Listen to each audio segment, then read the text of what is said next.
I'm Jeff Mays of the New York Times, sitting in for Sam Roberts. Welcome to the New York Times Close-Up.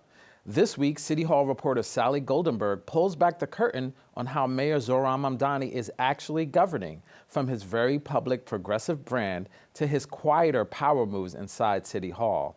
But we're joined first by Stefanos Chen, who covers New York City's transit system and the high-stake politics around how it gets funded. His latest reporting was prompted by the MTA's unusual decision to sue the Trump administration to force the release of nearly $60 million in long-promised federal money for the 2nd Avenue subway extension to East Harlem. And this comes months after shifting explanations from Washington about why the funds were being held. Welcome, Stefanos. Thanks for having me. So, I'm wondering, the 2nd Avenue subway, will it get done before I enter a nursing home? Like, what is happening here? It's funny, in doing the piece, I did some research on when this all started, and it's really been, in the works since the 1920s. This is one of these projects that just has been going on and on. The Great Depression delayed it. The fiscal cliff in the 70s delayed it. In the 80s, politics have delayed it. And now, finally, we have the federal government from the MTA's perspective, obstructing the latest plans for it. And so the federal government stopped the funding, and the MTA, Governor Hochul, decided to sue to try to get that funding back. Is that what happened? Well, this is part and parcel of a broader infrastructure fight in the state. Back when Chuck Schumer, the Senate leader, minority leader, was fighting with President Trump over the government shutdown late last year, President Trump had said, well, then you're not going to get these $18 billion that we have promised for two major infrastructure projects. One of those is 2nd Avenue subway expansion, and the other one is the Gateway tunnels under the Hudson River.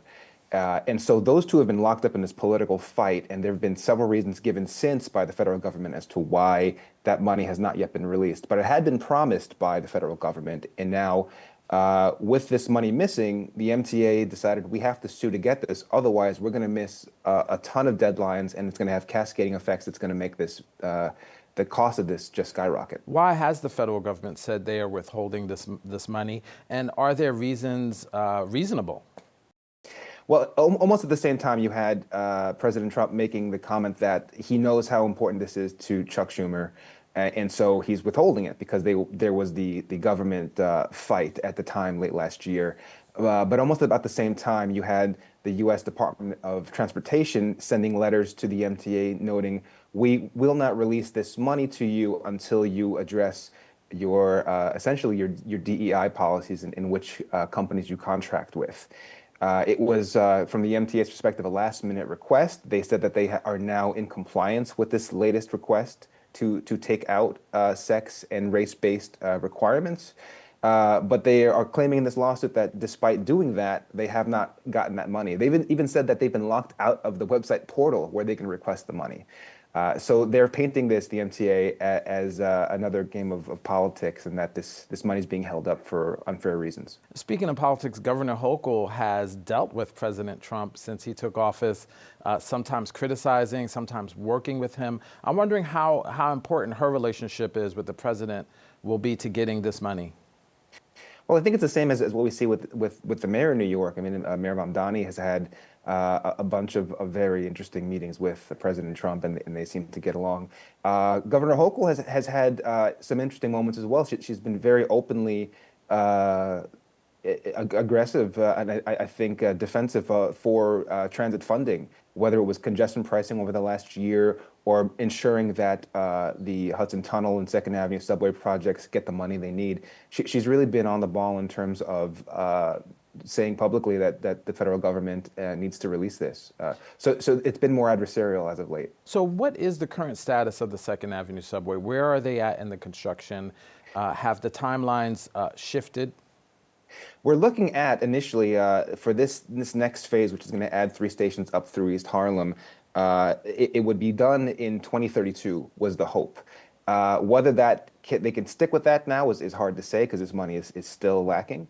But beyond 2032, Governor Hochul also had hopes that after you build these 3 stations, you can then do a westward expansion of the 2nd Avenue line That's as expensive or even more expensive than this 7 billion expansion. So there's all these other projects that are being held up because of this.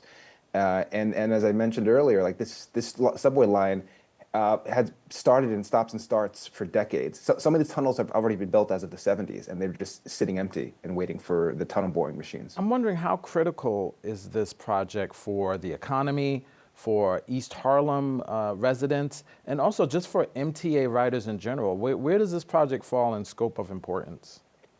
Well, this is, I think a lot of folks would say that Harlem and East Harlem are considered transit deserts. There's a lot of buses, but not a ton of rapid transit like trains.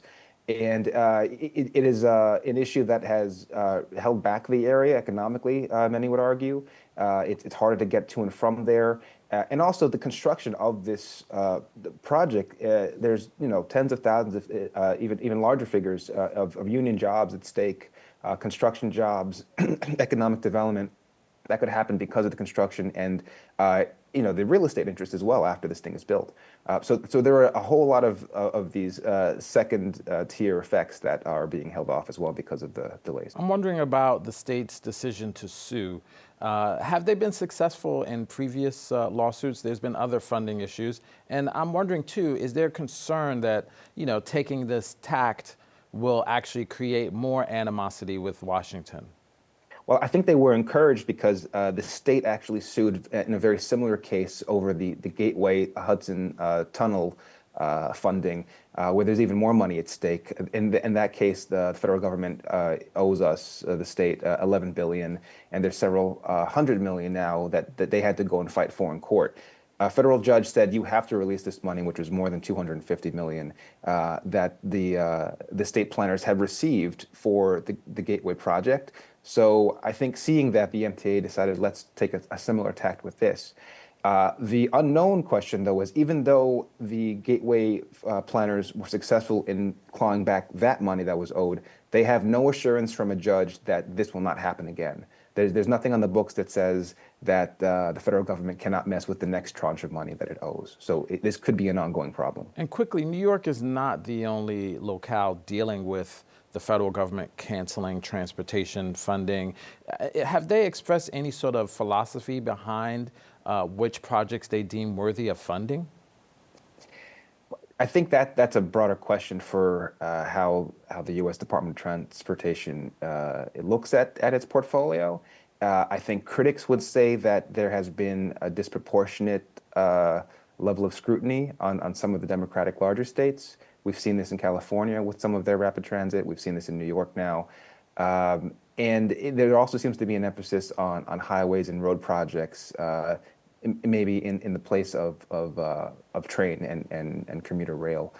So those are the criticisms being levied against Trump administration. And there's obviously many politicians in New York who'd say that this is a partisan attack on our infrastructure as well. Let's hit two other topics really quickly. You wrote another article where the MTA chairman came out in support of reforms that Governor Hochul has called for to car insurance, for example. So I'm wondering, why would the MTA care about auto insurance reform? I think from their point of view, this is a plan that is one of Governor Hochul's signature affordability plans for the year. In a budget that she's trying to pass, in which she'd like to make this, and a re-election year as well. She's trying to emphasize the fact that car insurance in New York is plagued by staged crashes, a lot of fraud. I think she would uncharitably call a lot of these lawyers ambulance chasers, and so the reforms that she's trying to push are trying to reduce that annual cost for auto insurance policies for the typical New Yorker. There's plenty who disagree with that assessment. They think this might be bad for victims of some crashes. So the MTA coming out in favor of this is a boon to Governor Hochul. The MTA is a state agency, and so they are saying if Governor Hochul's reforms go through, it's going to save the MTA millions of dollars in litigation that would otherwise cost us riders money in terms of taxes. So if they can cut down the costs that they have to spend in court, that money can be spent on better service, is the argument. Right. Finally, before I let you go, Mayor Mamdani, one of his major campaign proposals was fast and free buses, which has run up against some opposition. Any updates in that plan? Will New Yorkers be able to get on the bus free and have it move more quickly at any time soon? That was one of the tentpole issues, one of his main Mayor Mamdani's major campaign planks. We've seen a lot of progress on some of the other ones in terms of universal child care and a few of his other affordability issues. The buses have sort of been, left on the sidelines a little bit, and I think it's in part because there is this city-state fight over whether or not Governor Hochul will raise revenue for this proposal for free buses with tax increases on the wealthy. She has not agreed to that in principle, and so this plan is sort of in limbo. Recently, we had written about this idea that was floated that during the FIFA World Cup games that are going to be played in Jersey, that New York might try a pilot where they allow all the buses in New York City to go free. But since we wrote that story, no one in that administration is claiming that. And so it seems as though that idea itself might have been floated, but we don't know yet if that is going to become a reality this summer when the FIFA World Cup comes to the New York, New Jersey area. Stefanos, thanks for joining. We'll be following your reporting on these issues. Thanks a lot. Coming up, Sally Goldenberg on how Zohran Mamdani is actually using power at City Hall.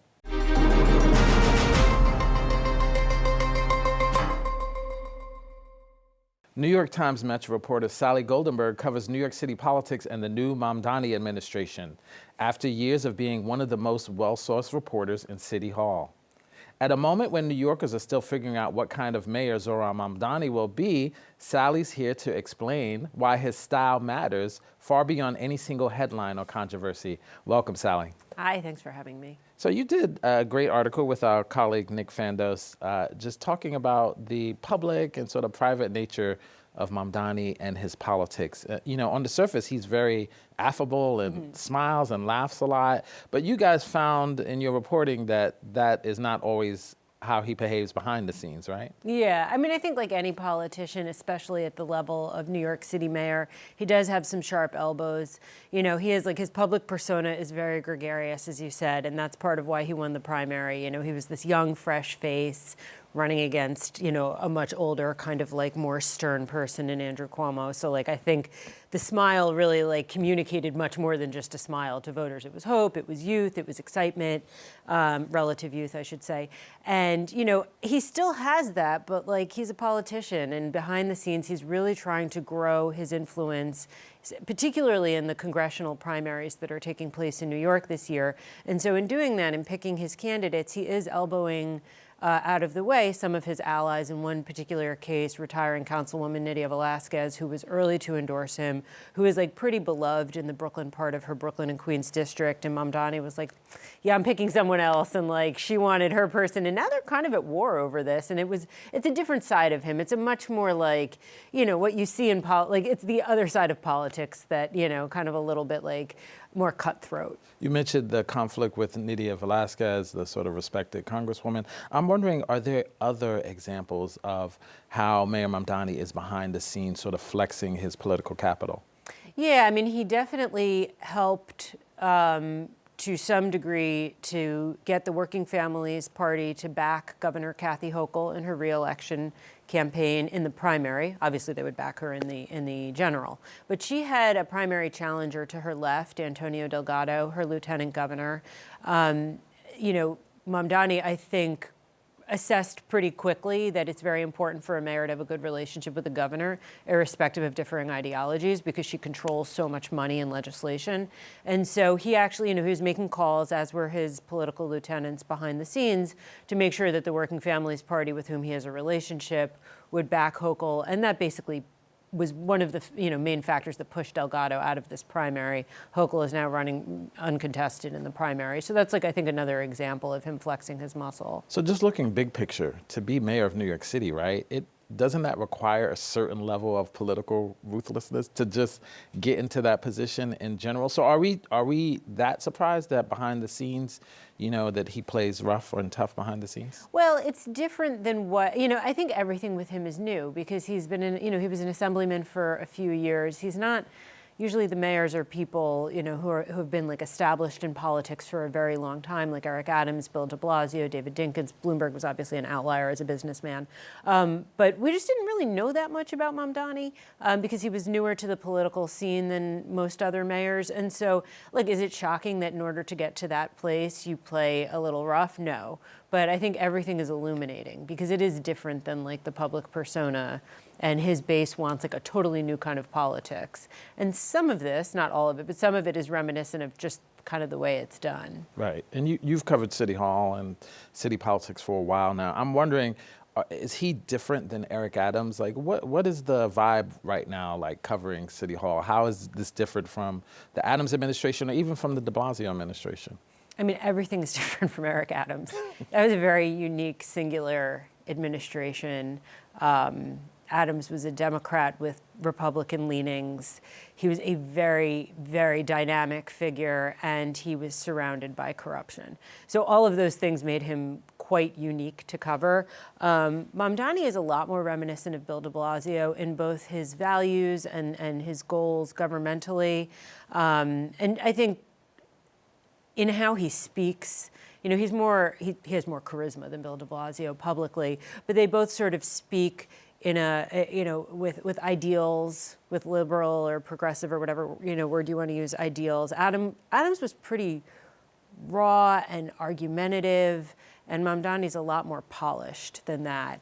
And in terms of the vibes in City Hall, I mean, they're really new, they're sort of like figuring it out. Right. There's a lot of, I think, I don't want to overstate it, maybe not a lot, but I think there's some tension between ideology and just like the reality of a bureaucracy that's happening behind the scenes. So yeah, and I think they're just kind of trying to figure out like they have a huge budget gap. They're figuring out Albany. They have this like alliance with Trump that was maybe a little bit surprising. And so I think it feels like a very new administration that's trying to get its sea legs. Right. And I mean, in doing that, obviously we have President Trump in the White House, and Zoran is publicly opposed a lot of the president's policies, but he's also managed to sort of, I don't know, like make friends with the president in some weird way, right? That feels like part of that dichotomy that you're talking about. Yeah, I mean, I assume what Mamdani thinks is that like there's not a ton of upside at the moment to fighting with Trump because ICE is doing activity in New York that was happening, under Eric Adams, but there isn't like a flood of National Guard into New York because Mamdani, like, in other words, Trump is not really acting all that differently in a visible way toward New York because Mamdani is the mayor, but he's not going out of his way at all to oppose Trump. I mean, Kathy Hochul fights with Trump. The MTA, I think, sued this week for Trump's, what they say is his delinquency on funding a transit project. And Mamdani's definitely taken a different approach publicly toward Trump. I wonder if you've seen a shift. You covered the campaign as well. Has there been a shift from the campaigning Mamdani to now the governing Mamdani, or has he always sort of operated in this sort of public and then private manner? It's a hard question because I don't know what happened behind the scenes during the campaign. I think during the campaign, he was very focused on external politics. Like, he wasn't like vacuuming up endorsements the way Andrew Cuomo was. He wasn't like an inside player. What he had going for him and why he won is that he connected with voters and he brought in new voters. And so that required an external communication skill that he has, and he's very good at. He's not becoming Andrew Cuomo by any means, but now as mayor, he has to do more of that behind the scenes politicking. And so it's just by nature, it's different. He didn't have to really do that. I don't think he had to like slit throats during the campaign because voters, especially young voters and South Asian voters, were like so excited about him. And so he kind of let Cuomo I'm sure he fought for endorsements, but he kind of let Cuomo do the like old school way of doing politics. And now he's forced to sort of do both. Right. And you mentioned the left, like they were looking for something different in New York City's next mayor. And I'm wondering, how have they responded so far to how Mayor Mamdani has been governing? Does he remain popular with his base? His numbers are good. His public polling numbers are good. They seem to be giving him a lot of rope. I think that in that he has moved away from some of his campaign pledges. you're seeing a lot of, like, he called for taxing the rich. That's kind of like a core central, tenet of the Democratic Socialists of America. So it's not just like we need money from Albany for programs. It's we should tax the rich. They make too much money. The system is unfair. And he's still calling for it, but he's not really pressuring Hochul. He didn't go to a rally that, the DSA was part of in Albany to pressure Hochul to tax the rich. Hochul, by the way, just to be clear, does not want to tax the rich in her re-election year. And he's giving her a bit of a pass. He's sort of like still saying he wants it, but he's not full-throated pressuring her. And I think his base is basically giving him a pass, and they're blaming Hochul for budgetary problems, at least, publicly and online where a lot of them live. Like, they seem to be like giving him some rope. I wonder where the areas are that the mayor has been sort of dealing with this sort of public perception. Obviously his stance on Israel, the war in Gaza, has remained an issue for a lot of people, but the public appears to be moving closer to where he is. So how has that affected the early days of his mayoralty? Specifically Israel and Gaza? Yes. I think you're right that public perception, particularly among Democrats, is close to where he is. And so I don't think there's and he's not up for election for 4 years, so I don't think there's a voter issue with that. It's a complicated thing to answer. I think one facet of what's happening is that the opposing forces in politics are working to continue to bring to the public information about Mamdani and his wife, Rama Dawaji's, past comments and social media activity. And the people who are doing that, I think, are trying to build a case against him for the future.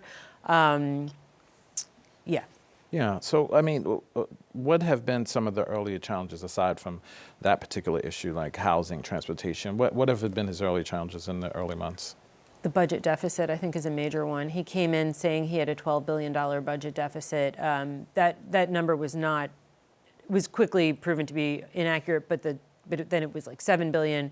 Hochul gave him some money. It's now $5.5 billion. So it's still like a major problem, even if not as large as he and the city comptroller initially said. And that makes life really hard for him because he had a grand agenda, an ambitious agenda, free buses, and he can do a rent freeze without money, but free buses and these supermarkets that are city run, childcare expansion, and he's got some money for childcare expansion from Hochul, but it's basically a fiscal problem that he's facing that will make it hard for him to enact his full agenda. Right. And who's advising the mayor? Because in your article, you quoted Morris Katz, who's one of his chief political advisors, who basically said he's very popular, get in line with what he's doing. Is that their sort of overwhelming attitude? So who's advising him is externally Morris Katz, I think, is a major advisor. I think Patrick Gaspard talks to him still. He's a longtime New York established political person and was an ambassador under President Obama. And then internally, his chief of staff, Elvis Gard Church, and first deputy mayor Dean Foulahan, and I believe his attorney Ramzi Qasim are like the kind of inner sanctum. And is that their attitude? Well, yeah, that's what they said. I think that's what they're showing, and that's what they said. I mean, they're not, Yeah, I think there are some advisors, and Morris is obviously one of them, as he's on the record saying it, who want people to get in line because that makes their life easier. And I think they don't want detractors. And so they want people to understand that he is very popular and that, carries weight and power. Yeah. And finally, do you see a moment where that sort of private tough persona of Mamdani will have to be used publicly, to accomplish goals or get something done? Because, from your story, it seems like he's kept those two things pretty separate. Yeah, I think at some point these things always kind of come to a head. It's really hard. Being mayor is just such a hard, arduous job. And I think it really depends on how the external forces affect him. If the left really turned on Bill de Blasio when he appointed his deputy mayor for housing. She was from Goldman Sachs. They were immediately protesting him. They protested him on policing.